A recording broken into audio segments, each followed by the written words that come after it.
I am mining investor and editor of Resource Stock Digest, Gerardo Del Real, here with my partner, Mr. Nick Hodge, who's also an investor and publishes Daily Profit Cycle.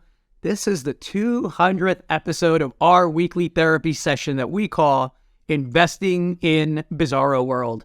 We talk markets, we talk what we're investing in, we talk about what we're watching, and we talk about all the craziness going on in the world today. This week, we're going to talk about Germany, their climate goals, Russia being the scapegoat. We're going to talk about the government being the new Oprah. We'll talk markets. We'll talk the Speaker of the House debacle. But before we get into all of that, Mr. Nick Hodge, how are you, sir? I'm doing great, Gerardo. It's a new year, but not a new cycle, as it were. Stocks down over 1% to start the year. It's only been 3 days. Lots of negative headlines out there. We'll go through a bit of them. How are you doing? I am happy to ring in a new year. 2022, as a lot of you know, and you don't know the half, but it was an absolutely eventful one. I am excited for new beginnings. I want to wish everybody an absolutely great 2023. I hope it's a profitable one. I hope it's a safe one. I hope it's a healthy one for everyone. Long-winded way of saying I'm looking forward to new beginnings. I'm looking forward to hopefully a phenomenal 2023. Thank you for asking. Let's jump right into it. You kind of teased where I wanted to start with the overall indices. We just had we're recording on January the 5th here on Thursday. We had a robust jobs report. The narrative around that is that the markets are going down because now the Fed is likely to continue hiking. I say narrative because, who knew, right? We've been calling this for I don't know how long. Specifically, you've been calling this on the major indices. Look, I've been saying we're in a recession. I think Amazon's proving to us that we're in a recession. 18,000 layoffs. I think Bed Bath & Beyond is proving to us that we're in a recession. They're talking bankruptcy now. Earnings are starting to trickle out. Oh my God, people are missing on their numbers. Imagine that. Let's talk major indices, Nick. What do you see? I see a continued bear market. Yeah. It's worth recapping a bit of 2022 where we had multiple bear market rallies, traps, as it were, and we were calling them in real time for the past year. I believe there was one in March. There was one again over the summer in the June timeframe, and then again into October and November leading up to that December Fed meeting. And all those bear market rallies were based on a potential pivot from the Fed that lots of people were calling for, hoping for, and probably even praying for. And that never materialized. And in fact, Jerome has continued to be hawkish. They raised rates again in December. He said, don't expect any rate cuts in 2023. And you're likely going to get a couple of more rate hikes. So that Fed pivot narrative was just that. It was a narrative that never materialized. And each time you got a little bear market bounce, stocks turned around and sold back off. And now they're doing that again after the most recent sort of run up in November and early December. And, what's going to come next is earnings, which we've talked about a couple of times. And I've written about, in fact, a good portion of the last issue, the December issue of Foundational Profits, was about an earnings recession and why, on a comp basis, these earnings that are starting to come out now, which are for Q4 2022, we're going to show basically negative earnings growth, whereas the previous quarters were showing positive earnings growth because energy prices were strong. And so the earnings from the oil and gas companies were so strong that they were buoying or lifting up the entire S&P to show positive earnings growth. But that's not the case anymore. And so, if you subscribe to me, you would have known this a month ago or maybe even more. And now you're starting to see it in the mainstream, right? With Bloomberg out with an article this week about how Exxon is warning about their earnings. And, that's exactly what I was saying. These big oil and gas company earnings simply can't be as strong because oil's $75 because there's a recession and not $100 and some dollars like it was a year ago. And so, you mean less demand leads to lower prices, leads to a recession, leads to lower prices? That's how it goes. And so, Exxon is saying now that, lower oil and gas prices in Q4 is going to lead to a $3.7 billion hit to their earnings. And so you're going to see negative earnings. And that's going to keep a lid on the major indices. And then, like you said in the beginning, NASDAQ stocks are still having a really rough go of it. Outside of the whole crypto thing, you mentioned Amazon laying off a ton of people, and that's going to be the theme. You just don't turn the calendar and turn the economic cycle. Unfortunately, we still have some things to grind through here for the next couple of quarters. Couldn't agree with you more. Look, gold closed the year out on pretty strong footing, right? It's trading around the 1835 level this morning. It's down about $20 or so, but flirted with the 1860 level pretty convincingly and is off to a pretty solid start and a great close to 2022. I'd love to get your thoughts on the gold price, the precious metals in general. Silver, kissed 24 and hung out and flirted for a little bit before kind of retreating a bit this morning, but both had an excellent close technically into 2023. Follow through there? Oh, I think so. So, the first half of this cycle, or the first half of this contraction, however you want to frame that, was dominated by rising interest rates, specifically on the shorter term of the curve, the U.S. 2-year. What we've seen now as we get into the, mid-cycle or back half of this recession/contraction is a softening of the 10-year yields, which, ultimately can dictate the price of gold more so than the dollar can. So you've got a softening of the 10-year, which it continues to happen. I made some notes. It was, the 10-year yield peaked in October at 4.3%, and you're sitting there on the 10-year yield now at about 3.6%. That's a big move for the U.S. 10-year bond in a couple of months. And the other thing that makes me think, so wait, let me put a point on that first. So now the market is more worried about recession than it is about rising rates, I think. And so we can start to get into that part of the cycle where gold becomes more attractive because the rates, especially on the longer end of the curve, aren't going up as fast. The other thing that's interesting is that the dollar remains in a bullish trend. So it got down to around 103 or so on the DXY, but didn't break trend, is still in an uptrend or an up cycle. And in fact, to start the year here in January, what is it, 5th, January 2nd, 3rd, 4th, gold screamed to $1,860. It's added $250 in 2 months. Short order, absolutely. While the dollar remains bullish trend. So, if you look today, you'll see the DXY has spiked back up. Spiked might be a strong word, but ticked back up to 105, and gold remains strong. So the last thing I'd add there is we saw significant central bank buying in the fourth quarter, and so there's a reason that they do that. And so I think gold is looking pretty strong and will continue to be so, and the miners as well.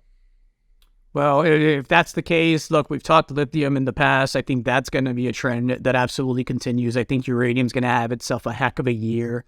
I talked about government being the new Oprah. I couldn't help but notice as I was writing the most recent issue of Junior Resource Monthly, right, where, we not only do we do alerts and new recommendations, but we also follow up on all the company news of companies that we're covering and companies that are in the portfolio. And so I'm looking and I look at Perpetua and I go, oh, wow, okay. Mm-hmm. Perpetua got itself $24.8 million from, the Department of Defense to help with cleanup efforts that will ultimately lead to the mining of antimony, which is a critical metal as designated by the U.S. government. And then I looked at UEC and I noticed they got a contract, for, I believe I don't forget the exact number, but they were awarded the opportunity to sell uranium to the government at a fixed price. Smart move, by the way, Amir Adnani, because I know as recently as a couple of months ago, he was out there buying all the uranium that he could buy at $35 a pop. And if I'm not mistaken, UEC is going to get to sell it back to the government for right around $70 a pound. And then I look at Encore Energy, and Encore Energy also was awarded a $7 million contract where the government will pay Encore for some of its production at high 50s spot price, right? Mind you, uranium spot price today trades at around $48. So if you can sell it to the government for $60 in Encore's case, or right around the $60 level, and $70 in UEC's case, that's pretty good business. It was, just to correct myself, UEC was $17.85 million at $59.50 a pound. Encore was $7 million to sell at $70.50 a pound. Perpetual was $24.8 million under Title III of the Defense Production Act. So you get some money, you get some money, you get some money. Government's jumping in the game. Government's realizing that, we have a Cold War with China, we had a Cold War with Russia, but the Cold War today from the U.S. standpoint is most definitely with China. And I think the U.S. and North America in general is realizing that when it comes to critical metals and energy independence, we are vulnerable. And is it too little, too late? It's something. Am I encouraged by the capital that's being spent and their willingness to actually use counterfeit money to buy something tangible? If they're going to counterfeit it anyway, they might as well buy something that the country needs and start building these reserves that we need. Maybe it doesn't solve things in the near term, but maybe in the 5-10 year, horizon, there is a better position of strength for the U.S. government, for North America in general, to develop these critical metal supply chains that I think are part of the cheesy pond, but critical to a more secure future. Any thoughts on that, Nick? No, I think you summed it up really well. It was only a matter of time. It sort of had to happen. We've been talking about the revenge of the miners. We've been talking about being the lithium barons or the new green barons. When you looked at the charts about that showed how much not just the mining but the processing of these metals come from China. You knew something had to give, right? Because if we have all these ambitious plans for electrification and electric vehicles and reduced emissions, all the inputs for that have to come from somewhere. And, this is probably old hat to some of our listeners, but, it's not just the lithium and the uranium, but even nickel getting bullish this week. PGM, specifically platinum, looking good, and copper starting to strengthen up as well. All those things have to come from somewhere. And then if you looked at the scoreboard of production and processing, the United States was losing across the board. I mean, in lithium, there's only, one producing asset or one area of production in the U.S. in Nevada.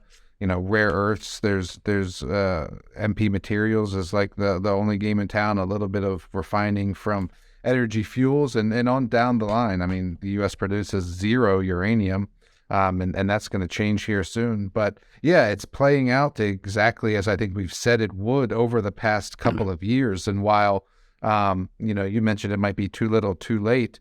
Well, I think it's just the beginning. There's more to come from the government, and investors should take that signal as how this is going to play out. Don't forget, those are DOE awards you were just mentioning as it relates to uranium, but there's still a lot of things that are coming down the pipeline as it relates to bills that were passed last year, infrastructure bills, Inflation Reduction Act, all that sort of stuff. So, there's still tax credits that are going to come for nuclear energy, and all that still has to play out.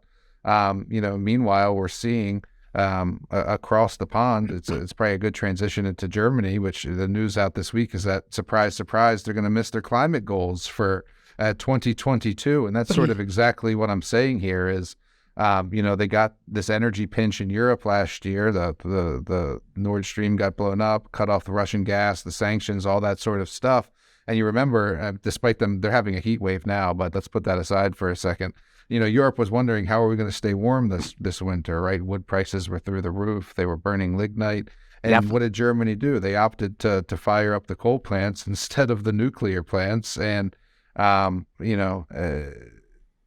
guess it might be a different debate why they did that, but it was clearly the wrong decision. I was saying it at the time, they should be firing up the nukes, not just having them on standby, which is what they chose to do. And lo and behold, what happened?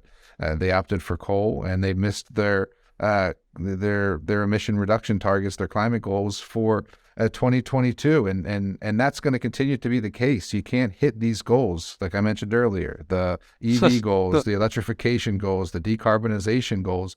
You simply can't meet those without extracting metals from the ground that you need for inputs for those batteries, and by getting back to embracing nuclear power. And those are trends that are going to continue to play out for this year and beyond.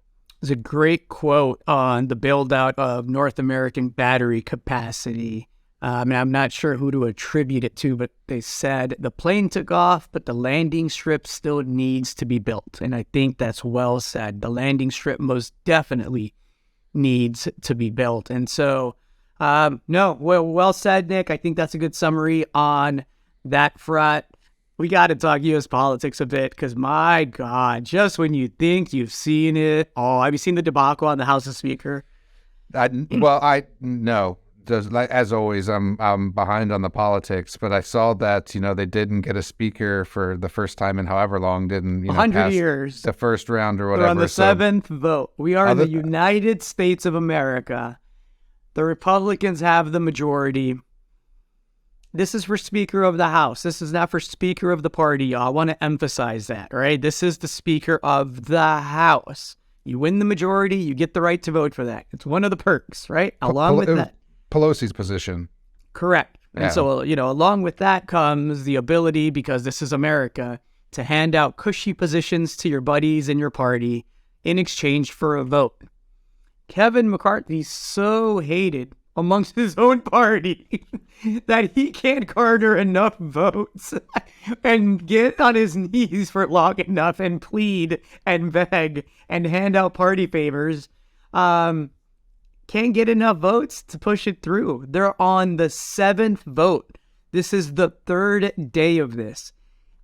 If that doesn't signal fourth turning to y'all out there and the implosion of the American political system, one vote at a time, 1 year at a time, one election at a time, I don't know what it's going to be. So for all my left-leaning friends that just swear by every liberal code that was ever taught to you, and all my Republican friends that swear by every Republican code that you're supposed to abide by, it's okay to have our own thoughts. It's okay to like some things from each party. It's okay to dislike some things from both parties.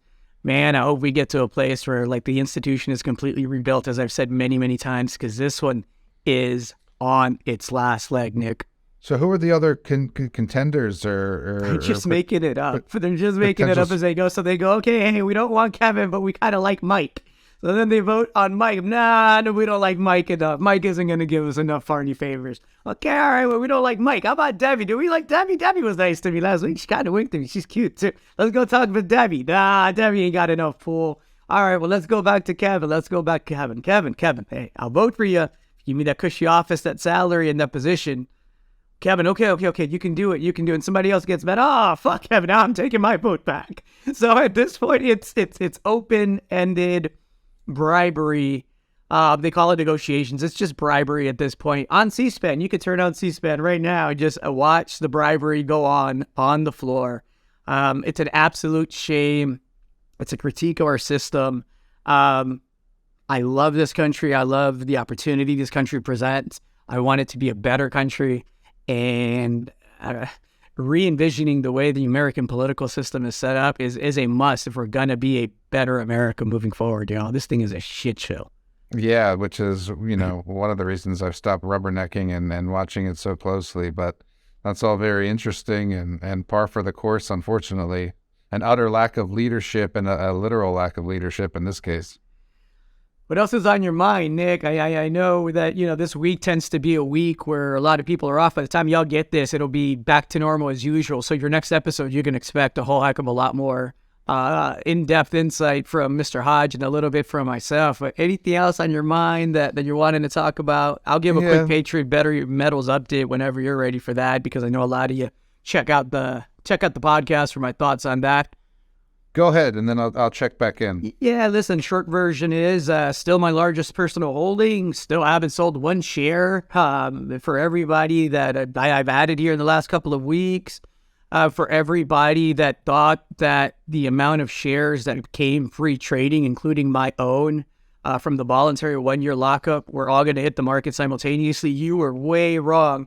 But for the shorts that thought that, that high of that 1050 spike, got ahead of itself and it was going to pull back, and you actually had the nerve to short it, you made some money. So kudos to the shorts, because they've piled on pretty good here in the last couple of weeks.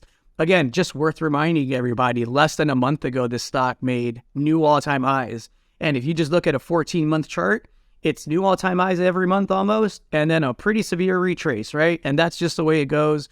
This is coming off of, a 1 month quiet period, month and a half quiet period of no news. We're starting to get news finally. We had an excellent release here about a week and a half ago. I suspect there's a whole heck of a lot more coming down the pipeline. There's 30 some holes still pending.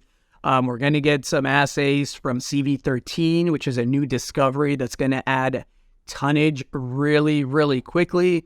There is a new drill program that'll be initiated here over the next week or so. It'll be the most aggressive in company history, ultimately leading to 5 rigs turning, some of those dedicated towards filling in the gaps for a maiden resource estimate in early 2023, and some of those rigs out there exploring, the 50-kilometer plus trend, 60-kilometer plus trend that the Corvette property boasts. I want to remind everybody a tiny portion of this property has been explored, and it would be damn lucky if the company just happened to drill out the best pegmatite outcrop cluster in that entire property just by luck on the first go around.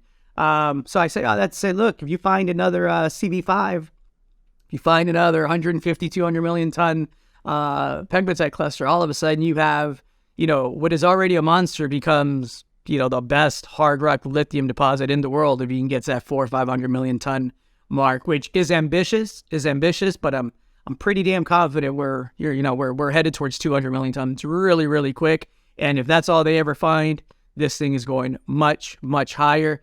Didn't close the year at double digits as I hope. Definitely didn't close at the $20 mark where I thought it could. It's in the cards. When it happens really is not material to me. I'd rather see it sooner rather than later, like everybody else, but the company's very well cashed up, and there are a ton of catalysts coming up. Yeah, looking at the chart, I'll give you my 2 cents. It really needs to hold that $6 level on the Canadian side, or you can get a retracement down to 540, 550 or so, and that would give it the energy it needs to get back to $10, in my opinion. And the other thing I think I see there from a more macro perspective is, and this relates to the economic cycle and the wealth effect and all that, is, Patriot was one of the few bright spots in the market and had some shares come free trading in late December that I have to imagine people are tapping just because all their other positions are down, right? I haven't personally sold any, but I could see where people would be doing that because they also have warrants to exercise. And so Sure. You just have a little bit of that shaking out in the with Patriot specifically, more broadly in uranium, in lithium. You saw Tesla this week had to, renegotiate contracts with Piedmont Lithium to pay higher prices. So this macro driving behind the lithium sector isn't going anywhere anytime soon, right?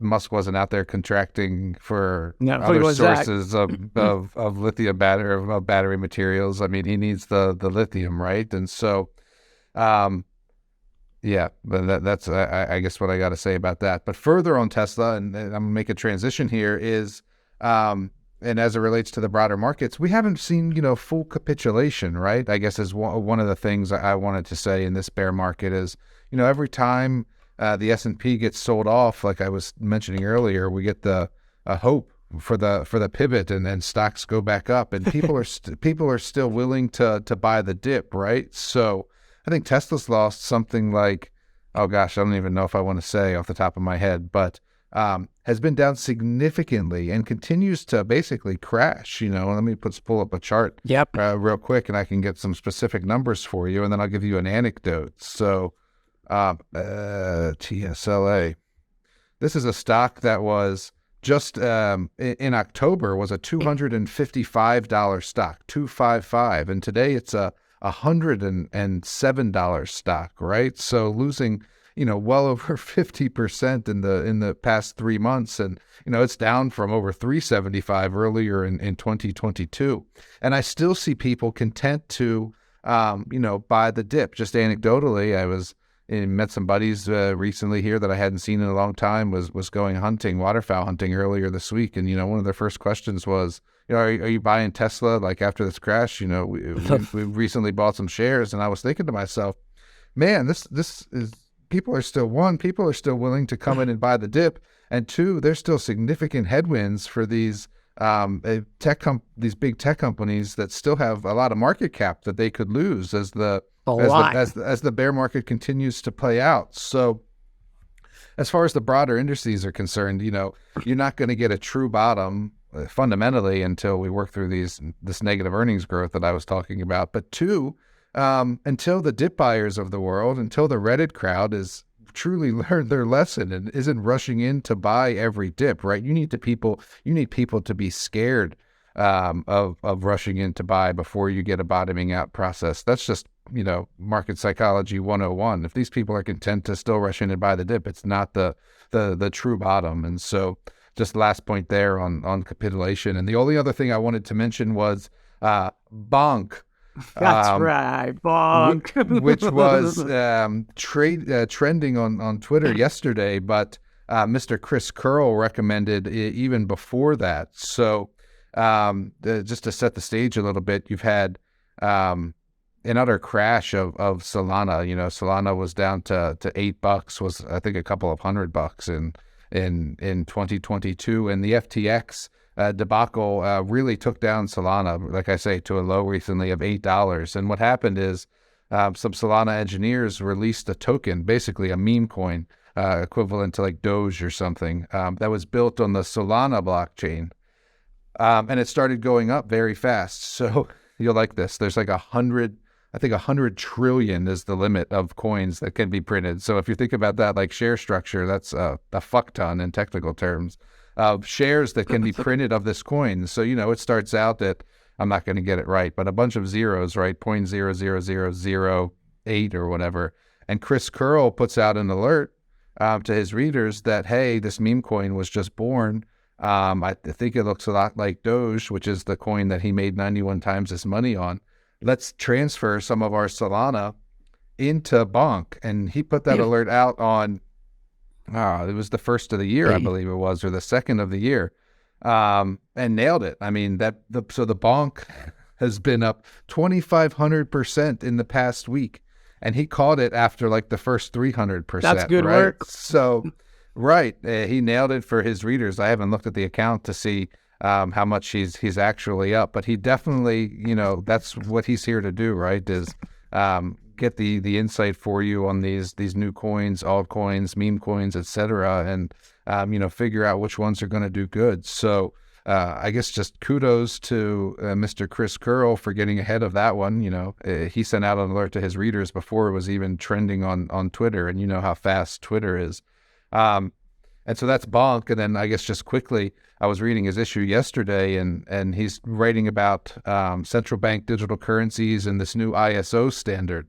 If you remember last year, SWIFT, which is the international payment system, announced that they're switching to new standards of communication this year. So certain countries are going at different times. Europe's going to go in March, I think, and the U.S. later this year, in like the third quarter or something.